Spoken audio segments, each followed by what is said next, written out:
Hey, everybody. Happy Thanksgiving. Welcome to the Santita Jackson Show here on AM 950 Radio, the voice of progressive Minnesota. I am on X at Santita J. And I am on the Santita Jackson and Friends Facebook Testing. page. Hello. Please, everybody, please go to the Santita Jackson and Friends Facebook page, not the Santita Jackson page. That's what they call a landing page. I need you to go to Santita Jackson and Friends. That is the only page where I can accept friends. If you go to Santita Jackson, Facebook is kicking you off, not me. I just got a lot of notes from you. You're like, you're not letting me be your friend anymore. That's not true. Facebook has a limit. And so I've been losing, they said about 1,000 of you a month. Could you believe it? Yeah. So please go to Santita Jackson and Friends. Please. Because I want us to be connected. I really do want us to be connected. Hey, Eric Burrows getting up there early out there in LA. Shalom to you, Robert. Everybody like and share the show. And of course, I am on the Santita Jackson Show YouTube channel. That's where Robert and Eric and so many of you have gathered. Let's talk about Project 2025. What is it? It's 900 pages, 900 pages. And it details, they're saying that it's really the Trump administration's policy. While it's conservative, while it's ultra right wing, the fact is it was enacted in 2022.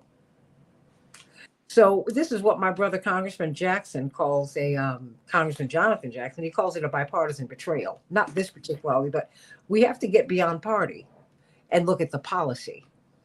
What are they talking about here? It would completely restructure government.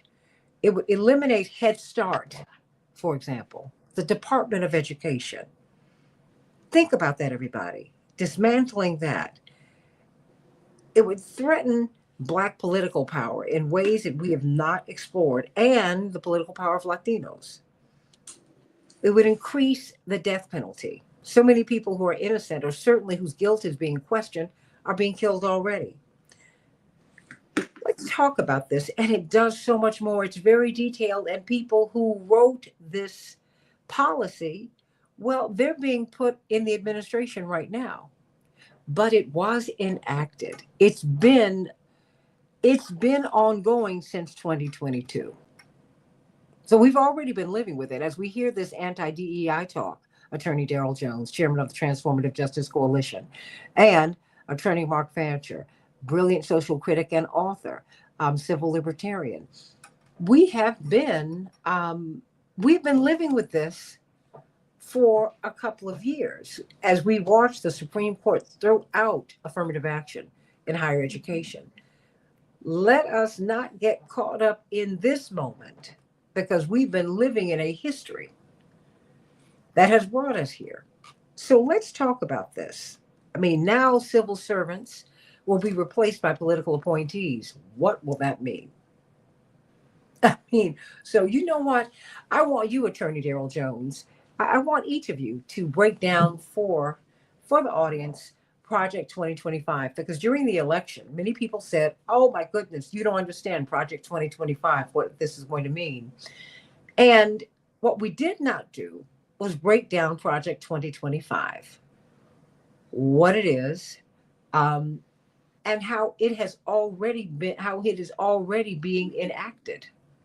We're already seeing DEI, diversity, equity, and inclusion, be eliminated in all areas of our life, in corporate and in corporations and in corporate and in the government world. We're already seeing it.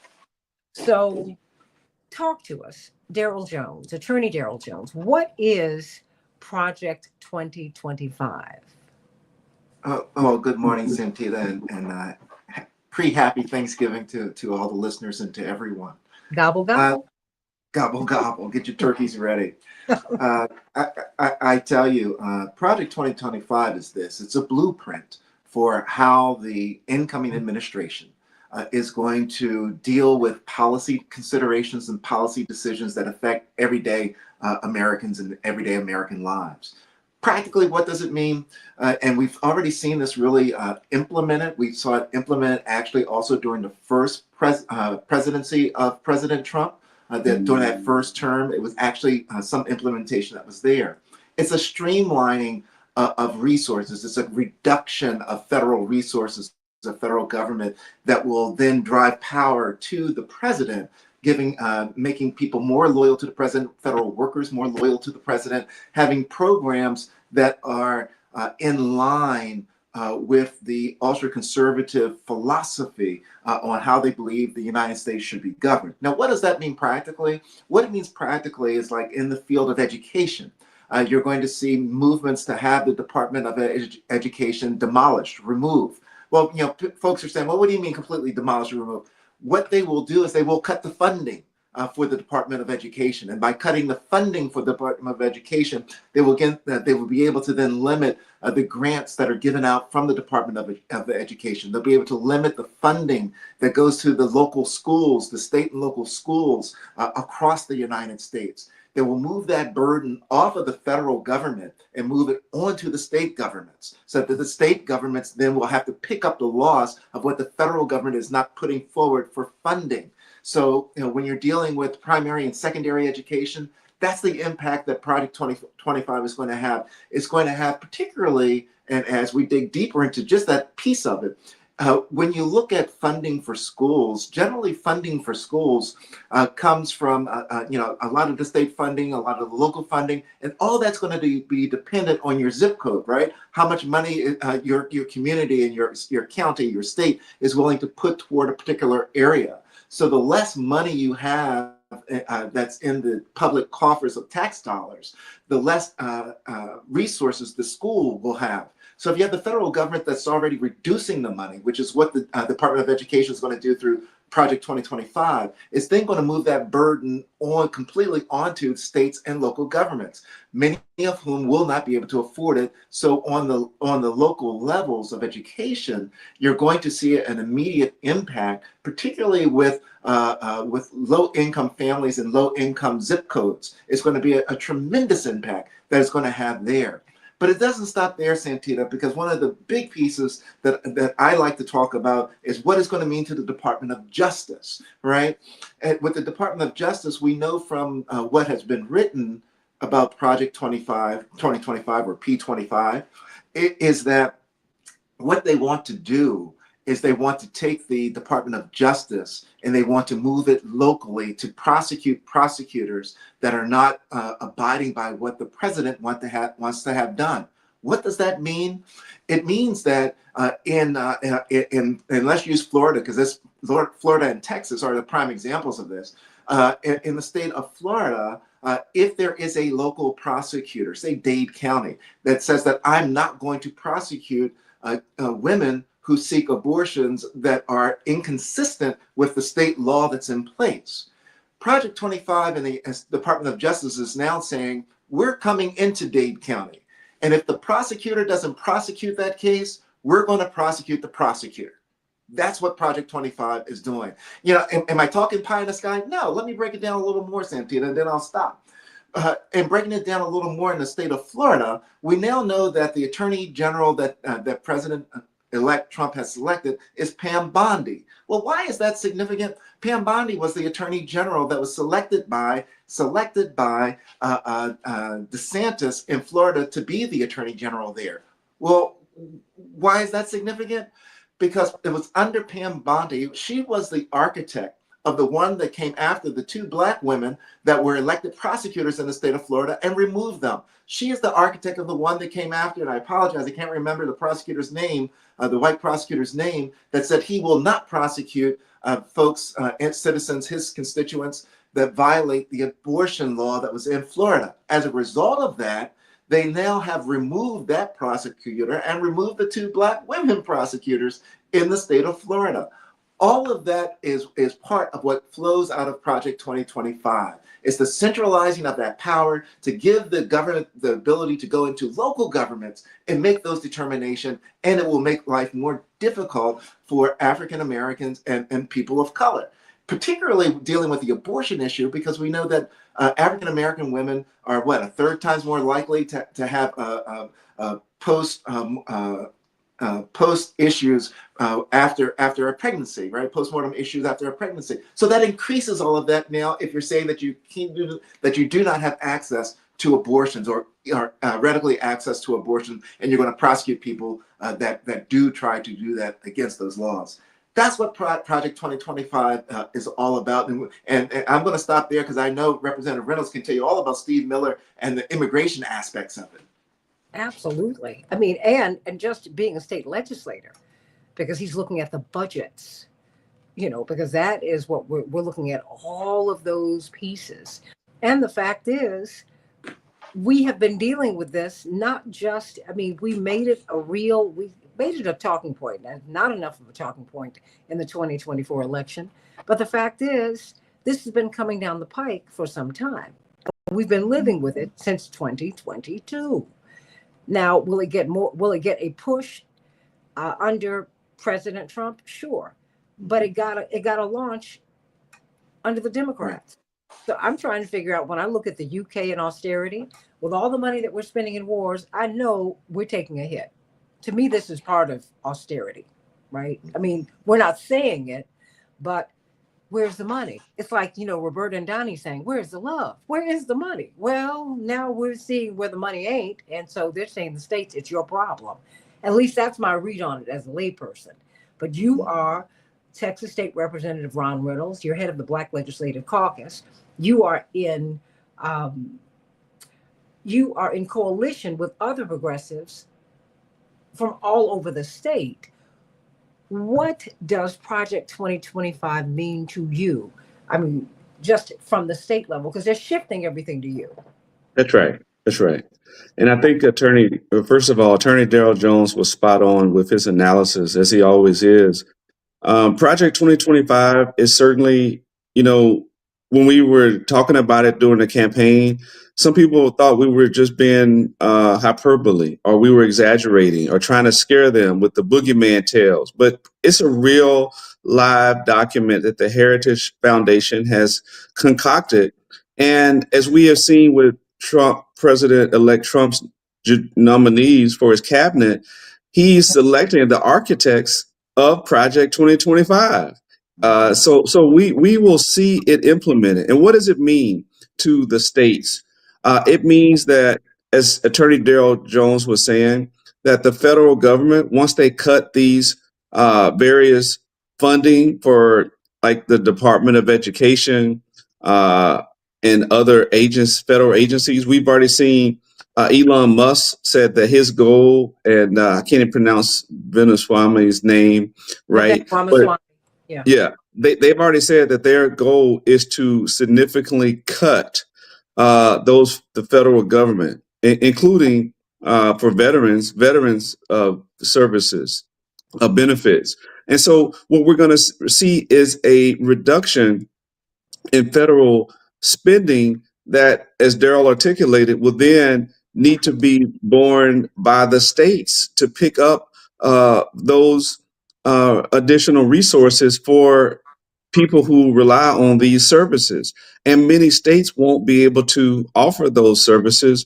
And that just means that people will be left out. When it comes to, Darrell didn't touch on all the aspects of immigration, but Project 2025, as it relates to border states like Texas, means that now the National Guard will be authorized to do mass deportations of immigrants. That is a significant piece of Project 2025. We're going to see a National Guard being not just ICE. Right now, you have ICE, federal law enforcement agencies, that don't have the capacity for the kind of mass deportations that President-elect Trump wants to implement. So he wants to have the National Guard to be able to come in to cities, states, counties, municipalities, and round up these immigrants and put them in tents. This is going to escalate into, I think, deaths, significant injuries, and a lot of carnage to families. That is a part of Project 2025. Do you think, just to jump in here, because you are at one of the border states, and your governor, along with Governor DeSantis, famous for I'm going to do something about these illegal migrants, and I'm going to put them, not take them back across the border, because you're right at Mexico, right? Right. No, he's dispersed them all around the country where they've gone to. Chicago, New York. You're right. You know, because much of New York is farmland. That's the state. When you leave New York City, it's farmland. Chicago is farmland. Up in Massachusetts, farmland. I mean, that's part of what makes America so great. We can take care of our food. A lot of people cannot do that. That's There's right. land everywhere, and these people are going to be put in these camps and they're going to be put to work. That's right. You know that's what's going to happen. Oh, That's absolutely. right. Santita, this is going to be, I mean, let's just call it what it is. This is going to be slavery by a different name, right? That's what this is going to be. These people will be enslaved. They will be not free to leave. They will be required to work, and they will not be paid wages.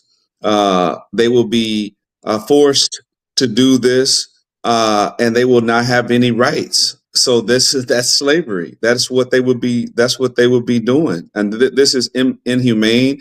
It is a way to build additional wealth for whoever they're doing it for, right? That is what is going to happen. But that is a part of Project 2025, and also what people should know, Santita, as it impacts students.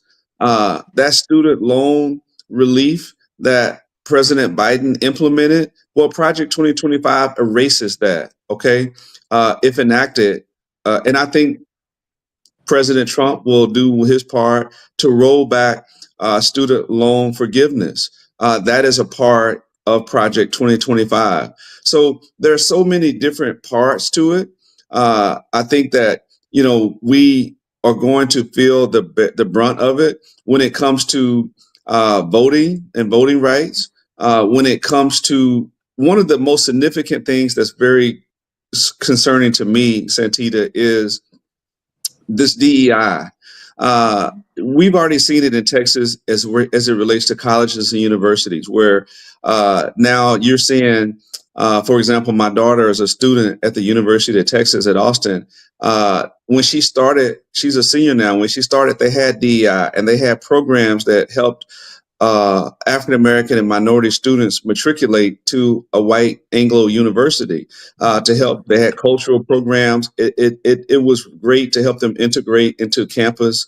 Uh, that was wonderful. Well, once DEI, anti DEI went into a place, they eliminated those.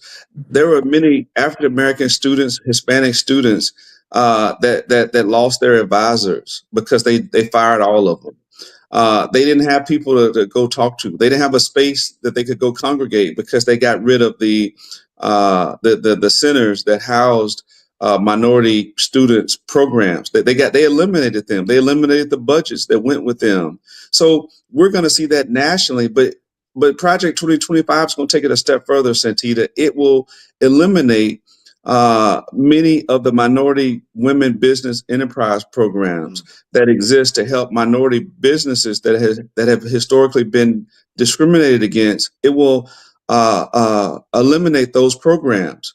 And what does that mean? That means that African American businesses that were doing business with state and local governments will likely lose those opportunities.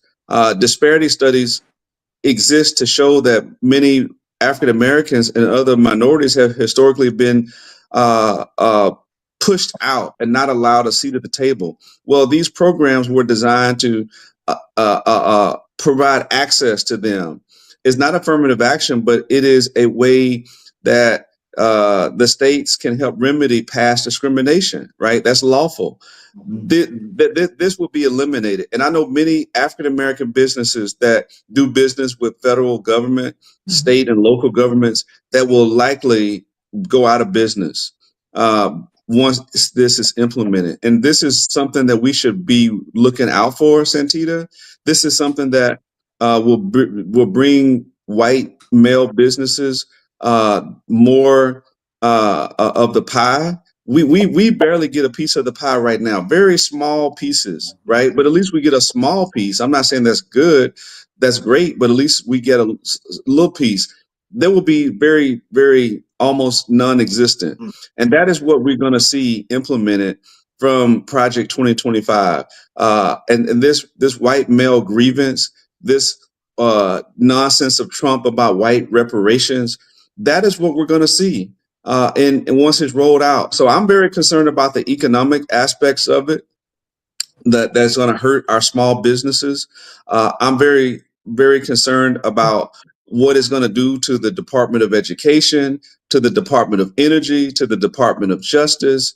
It is going to be our federal government is going to look very different in the very near future. What it's going to do to, the last thing I want to say, Santita, is many of the people who are Black have a lot of these government jobs that are going to be eliminated. A lot of them live in the D.C., Maryland, Virginia area. Well, many of those people are going to be unemployed. They're going to be out of jobs. These are good paying jobs that they have had for years and decades. They're going to be eliminated. And so that's going to, the people who are going to feel the brunt of it from the government, there's going to be many Black people. Last hired, first fired. That's I'm saying it here right now. We're going to see unemployment from African Americans go up with federal contracting, and then it's going to spill out to entrepreneurs that do business with the government because they won't have these programs that have a minority participation as a part of the goals that's set. So that's frightening, but I think that is what we should expect. We should gear up for in the coming near future once it's fully implemented. And I believe that that's going to be in his first 100 days. He's going to have a bold agenda that includes elimination of many of these programs. So yeah, that stay tuned. I hope I'm wrong. I love to be wrong on this, but this is what I see happening very soon. Well, historically, part of the fight that Reverend Jesse Jackson has had has been to get Black federal contractors paid, whether it's a Democratic or Republican administration. And many of you say, "Oh, Santita, you get on the Democrats." Yeah, I do, because we give you our votes. That's right. And what I need you to do is earn my trust and my respect. You're not fighting for me. Because in this 2024 election, quite frankly, Daryl Jones, this should have been a talking point, not just at the top of the ticket, but coming straight down the ticket. All the jobs that would be lost. That was not a talking point. Head Start. They're Yes. talking about eliminating Head Start. Santita, I was going to get to that. You're right. That is a Get big. to that. And what does that mean? No. Let me tell you. So Head Start, for those who don't know, many children that grow up in underserved communities, they don't have, they have children that come from lower socioeconomic backgrounds. Well, Head Start is a great program that helps them get ready for pre-K. So these kids get meals so that they can learn. You can't learn on an empty stomach. They get programs to help them get up to speed with reading and other educational opportunities so that they can be grade level with other students that come from backgrounds with parents. It could be non-English speaking parents to help their children. It could be children that come from many single parents that are raised by grandparents and this and that. But Head Start is a transformational program that has helped so many students of color and poor white folks to get their kids ready. Well, once we eliminate Head Start, that is going to have a catastrophic negative impact among Black and brown and poor students, families their kids will go to school. They will not be ready for kindergarten. And statistics show that kids who don't read by third grade, they're more likely to drop out. And Santita, that if you further project out, those are the same students that are more likely to go and start committing crimes. And it's a pipeline to prison. That is what we're going to see if we eliminate Head Start. We might as well start building more jails because we're going to have more of our young people in them because they will not be staying in school because they won't be ready. They'll be embarrassed. They won't be able to read. They won't have a food insecurity. All of that will come as a result of eliminating Head Start. And I really have seen so many benefits of people that have had opportunities to go to Head Start and get a great level playing field so that their economic and their zip code did determine their success. And that I am very concerned about, that once this is implemented, that we're going to see more of an educational gap between black and brown kids and poor whites. I got to throw them in there because they're going to be hurt too, and wealthy middle class students. And so this is going to be catastrophic. That is the term I need to use. It will be catastrophic to eliminate Head Start. It provides a level playing field to get these kids ready. Otherwise, they're going to go and they're not going to be ready for kindergarten, and they're always going to be playing catch up.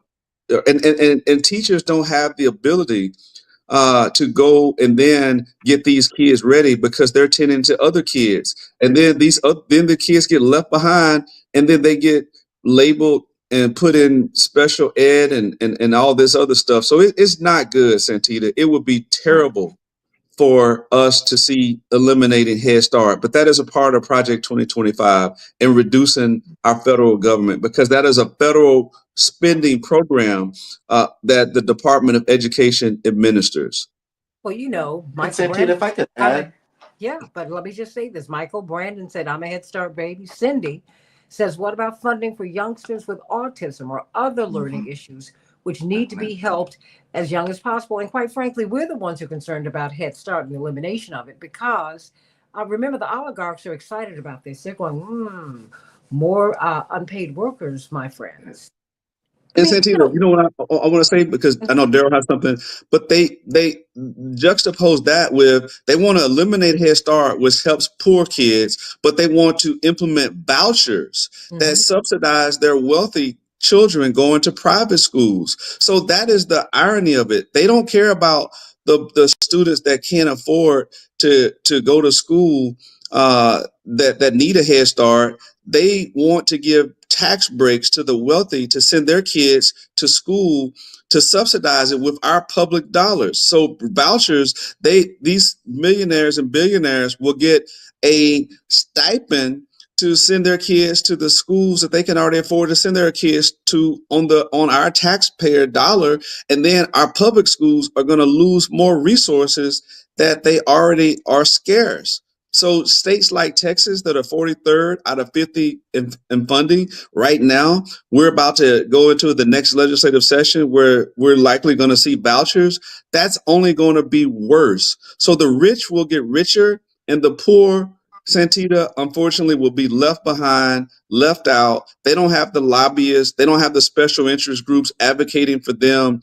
And so this next administration will cut those quote entitlement programs that help the poor students in different areas across the country. So that's another irony of it. They want to eliminate Head Start and add vouchers.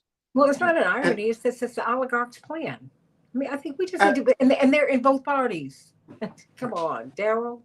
right, and I know that Mark is waiting, is nipping at the bit to get in.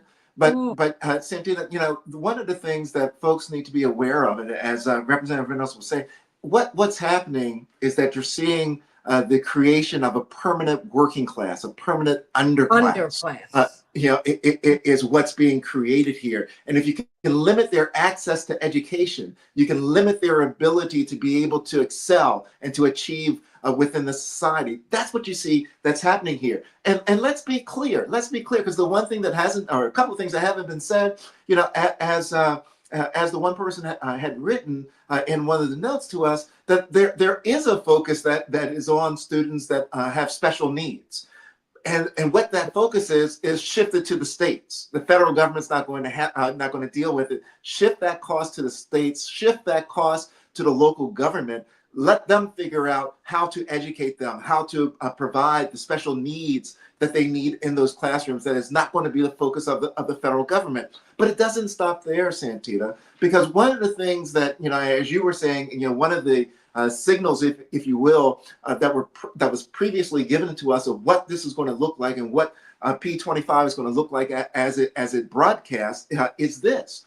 Let's not forget the Fearless Fund case that was decided out of Georgia, out of Atlanta, Georgia. This was a group of Black women that had gotten together and formed a C3C4, and their focus was going to be to lift up other Black businesses, lift up other Black women. In order to get to these funds, you had to be a Black woman. And what the Trump appointees in the federal court did is they said, you can't do this. You can't use a funding source to say that this is only going to be for Black people, that has to be one of the qualifiers. Well, why is that important? Because we know that these are more of the judges that are going to be appointed, that are going to be taking it apart, saying that you in the Black community, you can't even put together a fund that's directed only for your people to lift your people up. You can't do it. The very thing that Reverend Jackson was doing, and as well as Congressman Perrin Mitchell, right, and saying that we want federal set-asides for all the historical wrongs that have been done for Black businesses, to give Black businesses access to federal contracts. They're saying, no, not only do you not get access to federal contracts, you don't get access to being able to put money together for your own community or your own businesses to have it only directed in that area. That's what Project 25 is supporting. That's what all of this is about, Santita. It is a large part of the economic piece of this to create that permanent underclass. Well, we've been trying to do that. And of course, we have to remember Congressman Perrin Mitchell, who was the godfather of Black business inside of Congress, inside of Congress, inside of the system. That was what he did. He sat over Black businesses and brought them through. We were outside the system. He was inside the system. So as long as he was there, we knew we could get these Black businesses through. We knew we could get set-asides. But Attorney Mark Fancher, this is not new. I started rereading Forced into Glory, which is Abraham, which was Lerone Bennett. Oh, thank you, Lerone Bennett, from the former senior editor at Ebony and Jet Johnson Publishing Company, Dr. King's classmate from Morehouse, brilliant historian before the Mayflower. I mean, he did so much work, and his last work was this book that talked about how Abraham Lincoln was forced into glory, Mark Fancher, how what he really wanted to do was send Black people, now that we had finished building the country, send us back to Africa. That's why they created Liberia. And he wanted an America that would be, he said in his papers, for white people, for free white people everywhere. That is what America was supposed to be for. So why we are surprised by this is because we are disconnected from our history. Texas State Representative Ron Reynolds, Attorney Darrell Jones, we shouldn't be surprised. We shouldn't be. And we should fight. You're right. Everybody in the chat is saying, we need to fight. Absolutely. But you need to be clear on what the plan has been. They wouldn't let us get out of slavery without putting an exception into the amendment to the Constitution. They said, but if you commit a crime, you're going right back in now. You better be good, boys and girls. Attorney Mark Fancher, whew. Yeah, I only have a couple of minutes, but I'll try and sum up. You got them. I think that our brothers have explained Project 2025 excellently, a comprehensive, accurate analysis. But I would like to suggest that as horrible as all of that is, that we have no reason to be afraid of any of it. And the reason that we don't is because a lot of our fear has much to do with our mindset. For most people of African descent in this country, the mindset is that our ancestors were enslaved. They shed their blood, sweat, and tears building this country. Those that came after them contributed so much to the uplift, the development, the construction of this country. That we have contributed on every level, politically, culturally, in athletics, in academia, in science. In so many ways, we've contributed to the construction of this country. And because we have done all of that, we are entitled. We are entitled to be welcomed into first-class citizenship. We're entitled to receive all of the benefits that government should be expected to provide to our communities. And for that reason, we are committed absolutely to making sure that that happens. And my proposition, which is not popular, is that that's a fool's errand. That, as you just said, this country was constructed for the purpose of providing a place for rich white people and that's it. We were never intended to be part of this. We are not intended to be part of it, which explains the reason that there is this ongoing war against us on every level and in every way. The objective of this country, its government, its private sector, is to destroy us absolutely and completely. And because we have suffered under the delusion that somehow we're going to appeal to the better nature of the people in this country who control it, that somehow we're going to make the country live up to its supposed ideals, because we are committed to that, then we continue to get knocked down. We continue to get put back, and we delay what we really should be about, and that is building something for ourselves. There are other communities that are not under that delusion. There are immigrants that come here from very desperate situations in their home countries, and they come to this country believing in their heart of hearts that this country is hostile to them, that this country is not going to make a way for them, that this country is not going to embrace them, and that they're coming here only because they have a little bit more leeway and opportunity than they had in the countries from which they fled. And that they, among themselves, are going to create a reality for themselves which is productive and which is helpful and which is useful and which will allow them to flourish. I'm a 40-year martial artist, and because of that, I've had very close interactions and relationships with the Korean community in particular. And that community, it's not spoken about, nobody talks about it very much, but they create their own infrastructure for their community. They have educational opportunities for their children, where their children on weekends and after school learn the Korean language and about Korean culture. They have Korean businessman associations where they provide their entrepreneurs with capital and ongoing assistance in the development of enterprises and businesses. They even have a Korean security force, which when there are problems that confront members of their community that involve acts of violence or crime or whatever it may be, they take care of it without even necessarily turning to the police. But we, on the other hand, continue to naively believe that this country is going to provide for us, and it will not. And we have many opportunities to make something for ourselves. We are coming up on giving season. And when people are writing their checks, whether it's for good purposes or just for tax purposes, they're writing their checks. Those checks that go to HBCUs need to be doubled and tripled. The United Negro College Fund, those checks need to be doubled and tripled. For those institutions and nonprofits that are providing independent school education at the primary and secondary level, we need to support them financially and with our time and with our labor. For those organizations that are setting up Black food co-ops and Black food security networks, we need to continue to support them and work for them. We need to continue to look at every opportunity to ensure that our kids are getting the culture they need through the groups and organizations and nonprofits that are set up to serve them. Community centers, which are designed to serve Black communities, they need our support, financially and otherwise. We've been through this before. We did not always suffer from this delusion. During the many years of Jim Crow, we understood that there was hostility closing in on us from all sides. And in the midst of all of that hostility, in the midst of warfare, which often was physically violent, in terms of lynchings and Klan raids and night riders, in the midst of all of that, African people stood strong.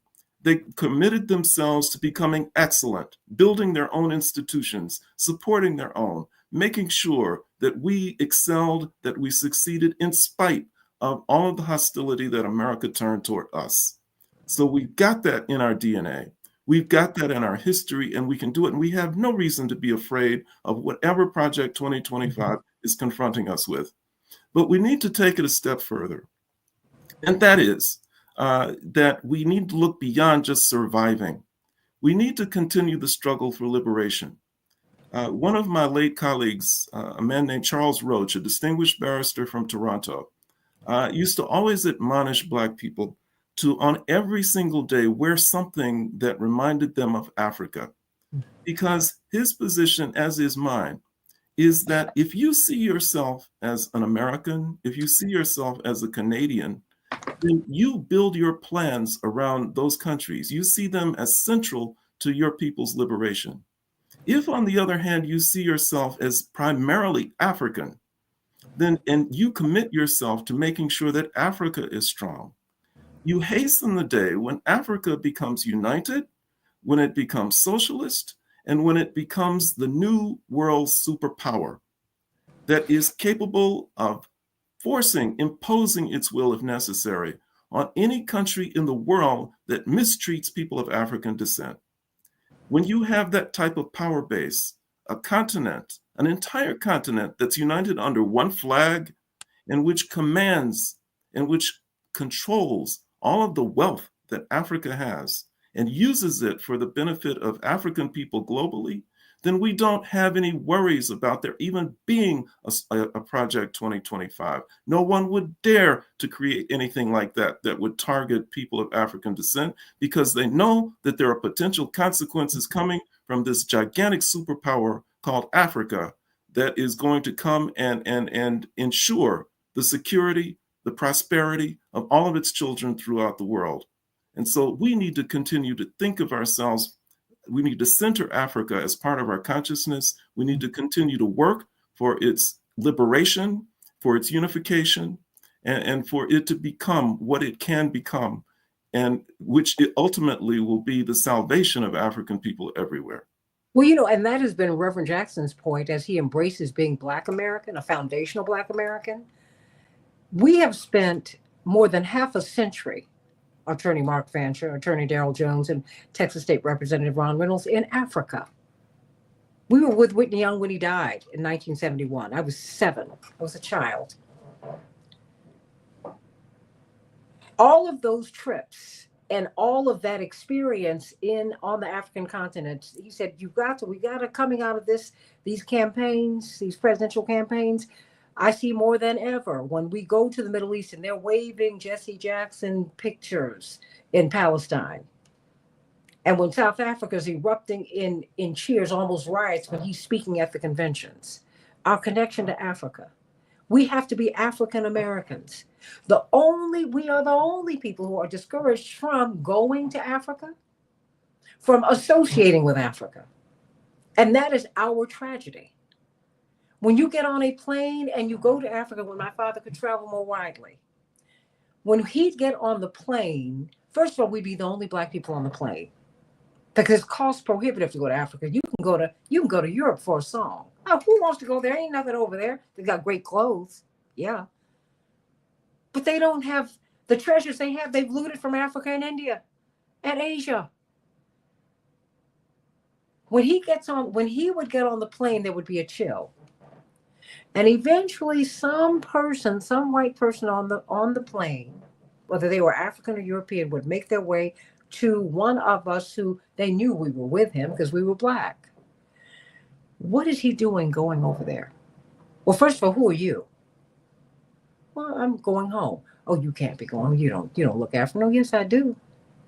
Yeah, I'm African and I'm going home, actually, because you do that to kind of test them. And to also tell the truth. Going home.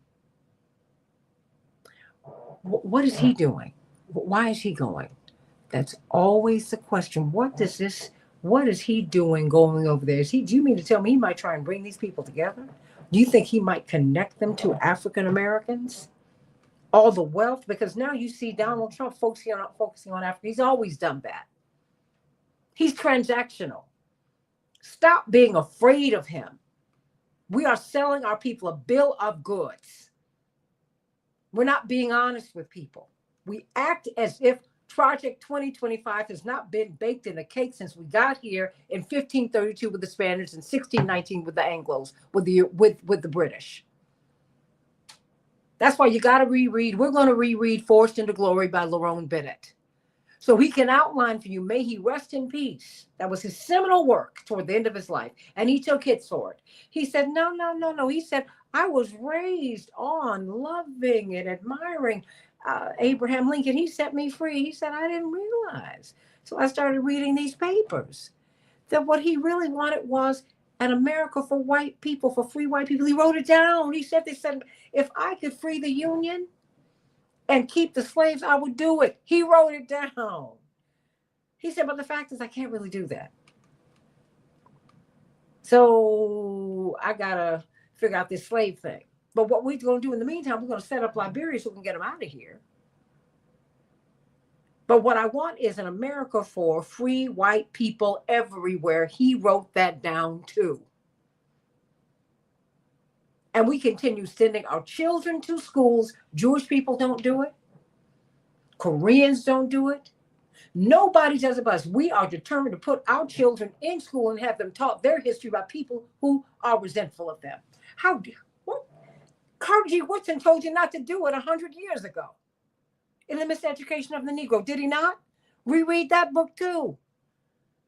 He said, you don't deliver your child to their opposition and have them teach them about themselves. How dare you do that? So we look at P25, Project 2025, and we go, oh, pshaw, I can't believe this is happening. And then white people say, well, y'all are the problem. No, y'all problem too. Because the idea was never to have any of you educated or have money. You were indentured servants. But first, we were all indentured servants. Then they racialized it because you know what happened? Black people, poor white people, working white people, and indigenous people got together. They said, we're going to racialize this thing because we're going to break this up. And everybody will have a path to whiteness but Black people. We need to stop playing this game. White people need to wake up and see how they've been gamed.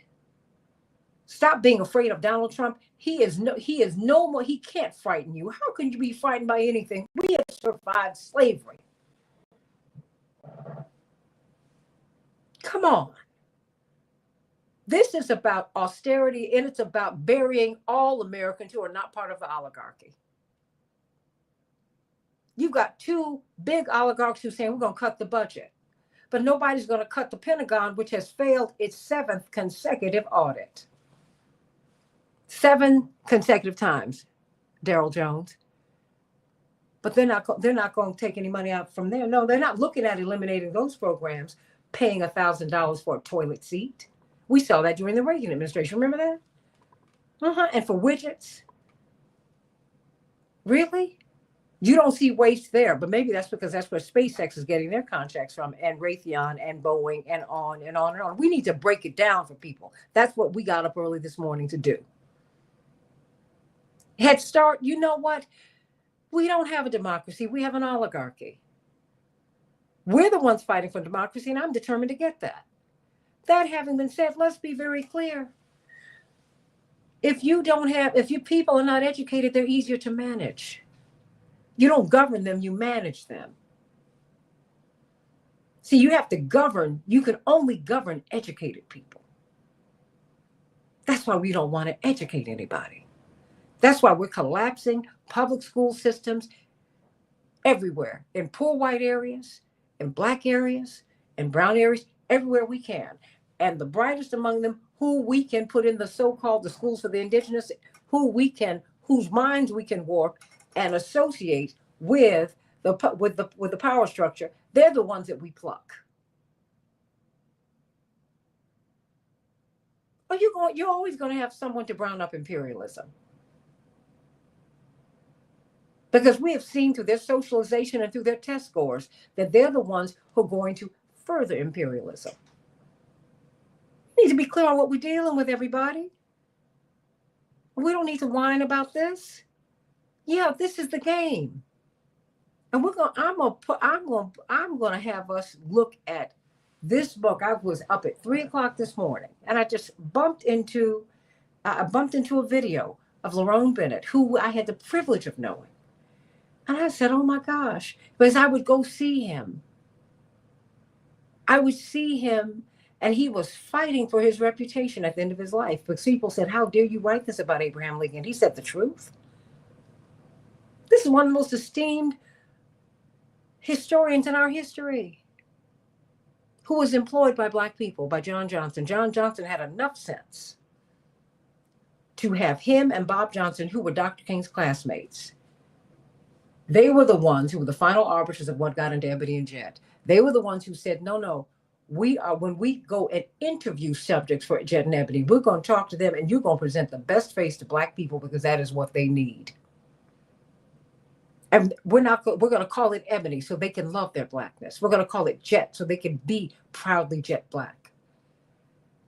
And this is not to exclude any member of my audience who's white, because y'all got some family in Appalachia, as it's properly called. You struggling too.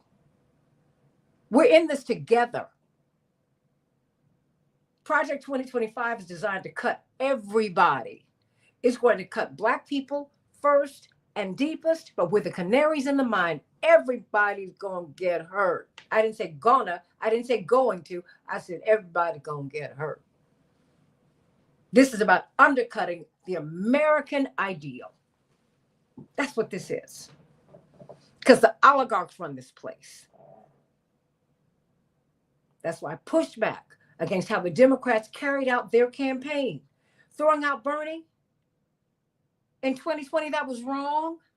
Throwing out 14 million votes was wrong. In 2024, it's not right. And now this, Head Start. You have 2-parent homes who they don't have the time. They're working 2 and 3 jobs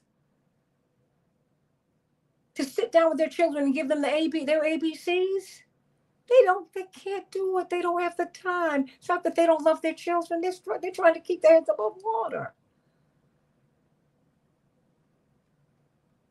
So I'm just hoping that what we will do is be honest with everybody about what we're dealing with. Let's just be honest that this is not new. This is the plan. The oligarchs have always run the place. Now, what are we going to do? Now that I've said my piece, because I've been listening to this, I've been watching it. But what's been bothering me is that we've got to tell our people the truth, Daryl. Attorney Jones, we got to tell them what's going on. You got to tell white people what's up. You got to tell Latinos what's up. You got to tell Asians what's up. They're going to pick Vivek and the Black folks they're finding, because you're going to have everybody wants to be in the big house. But you know what? I want to end the slave system. That's where I differ from a lot of these folks. So give us some marching orders, because we're going to continue to talk about this. Because it's always been a tension between the states and the federal government. And the federal government is what helped us to end slavery, which is why Black people have held on to.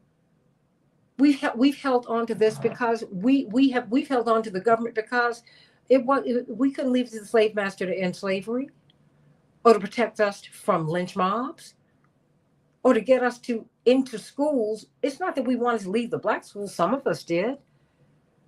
But our tax dollars weren't given as much weight on our side of town as white tax dollars were. We were paying them the same amount of taxes, if not more. They just wouldn't put the tax dollars back in our community. We got secondhand books.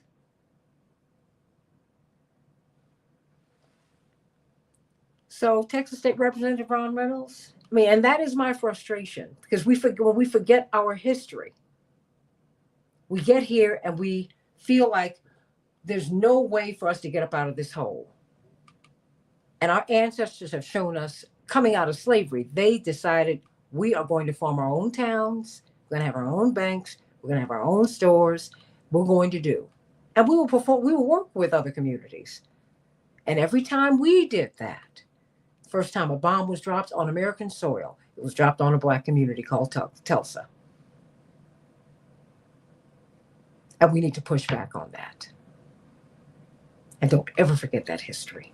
Because if they'll drop a bomb on people who can rise up against the greatest challenges, they'll drop a bomb on white people too. They will do it. They did it. That's what happened to the Branch Davidians. Whatever you feel about them, that's what happened. People who wouldn't toe the line. Think about that, everybody. Think about that. Representative Ron Reynolds, your final thoughts? Wow, Santita, I love the history lesson that you gave us, and it reminded me to go back during this holiday period to reread some of the books that I've read, like Carter G. Woodson's Miseducation of the Negro. I think it's important that we never lose sight of where we come from to keep us straight on where we're going, and so this is a very important and enlightening conversation that we really need to have. And to your point, our ancestors, our forefathers, uh, they made they made it through sacrifice, through sweat, through prayers, but more importantly, through forging ahead and working and doing it deliberatively. Our charge is on our watch. We can't go back. We have to continue to stay the course. We have to continue to work together in unison and make sure that we do not allow it to fall on our watch. We have the baton now. I've often wondered what would I do if I was there like your father was with Dr. King and John Lewis. Well, this is our moment. This is our civil rights moment. This is our time to be a part of history, and history will judge us by what we do during these tough times. And I'll end with this: I think it's important, in this quote from Dr. King, that the ultimate measure of a man, or you can insert a woman, is not where they stand during moments of comfort and convenience, but during times of challenge and controversy. And this is that time that we will be judged. This is the time. It's not great, and we're not singing, whistling, and skipping, but there's some tough days ahead. But that's where we have to rise up to the occasion. And we can do it. Attorney General And we, Joe and we on can do it. WOL every Tuesday at 12 noon Eastern Standard Time, along with Attorney Barbara Arnwine. You've got the final word here. But you got to come off mute. You're on mute. Okay. Okay. Thank you, Santita. And of course, happy Thanksgiving to everyone as that season is upon us. You know, the question is the call to action. What do we do now? This is where we are. Okay. This is our moment. It's not, fantasize. It's not what could be, what might be. This is what is right now. And so the question is the call to action. And my call to action to you, folks, is this. Number one, this holiday season, when you're giving gifts, give the gift of the audiobook, Forced into Glory. Give the gift of the audiobook, The Miseducation of the Negro. Also, Giving Tuesday, find organizations that are out there that are supporting, pushing back on all of this, and give on Giving Tuesday to those organizations to help them to move forward in the fight. And if you don't have money to give, pick up your cell phone and call the U.S. Senate to their switchboard. Call your senator. Tell your senator to push back on the nominations that are going to be implementing P25, Project 2025. Push back. That's the 202-224-3121. 202-224-3121. Find your U.S. senator. Tell them to push back on any nomination that is endorsing and taking forward on Project 2025. That's where we are right now, and that's what we call on everyone that's hearing our voices to do at this point in time, Santita. And be certain that you're registered to vote, because pull up your laces, whatever it is, strap up your boots, whatever you need to do, because we're going to be out registering people for 2026 and getting ready to continue that fight. We don't give up, we don't give in, we dig in deeper, and we swing harder. That's my message right now, Santita. Amen. And if you're barefoot, walk on. There you go. Missing from that piece is that some people don't have shoes. Some people are barely clothed. But they matter too. They're somebody too. Some people are sitting on the sofa because they have been knocked down so much they don't know how to get up. Let's extend a hand and get them up. Let's stop talking down to people. Let's talk them up. Because everybody is somebody and everybody matters. Everybody is God's child. You know where you've been, but you don't know where you're going. Think about that, everybody. And check on somebody. Somebody might need some food. Somebody might need some love in this holy season. Think about that. And you need it too. If you give love, trust me, you're getting it in return. I love everybody. God bless. Happy Thanksgiving. Happy Thanksgiving.